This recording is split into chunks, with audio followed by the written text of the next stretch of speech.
भी सकता है। सारे नगर में ढिंढोरा पिटवा दिया कि कोई ये बता दे कि मौत के साथ क्या काम आता है, क्या साथ जाएगा, क्या काम आता है, दान क्यों करना चाहिए।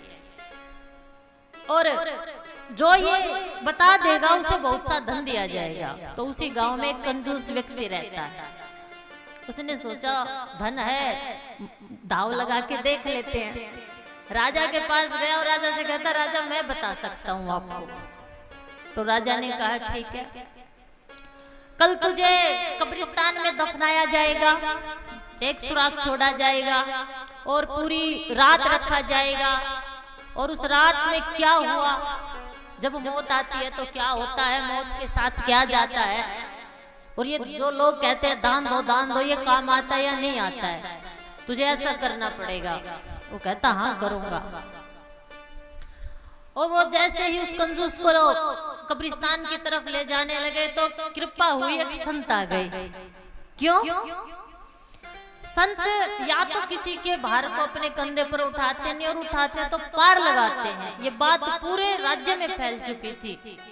क्यों? दान देकर राजा बलि ने भगवान को पाया है। दान देकर तुम्हारा यश फैलता है, दान देकर तुम्हारे जीवन में शांति आती है। अगर दान का महत्व दुनिया को समझ ना आया, और कौन समझा सकता है? संत ही समझा सकता है। परमात्मा की बात को महात्मा ही समझता है।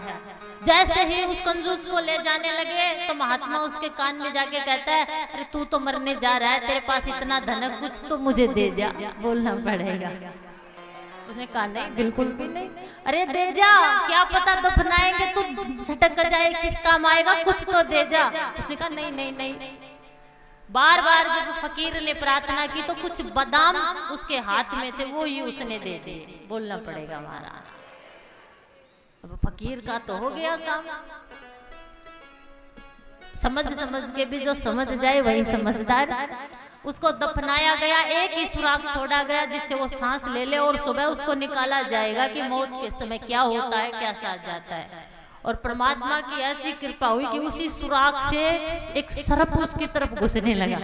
बोलना पड़ेगा, जोर से बोलना पड़ेगा। अब वो डर गया, पसीने पसीने हो गया, क्या करूं, कुछ भी समझ में नहीं आया।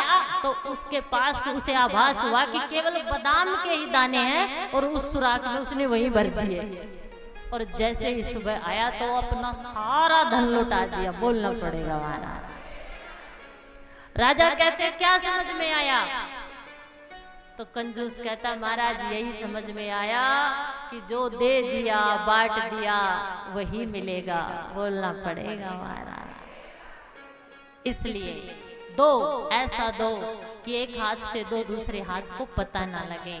तुम कभी जब भी किसी गरीब की मदद करते हो तो तुम्हें शांति मिलती है, नहीं मिलती? मिलती है ना।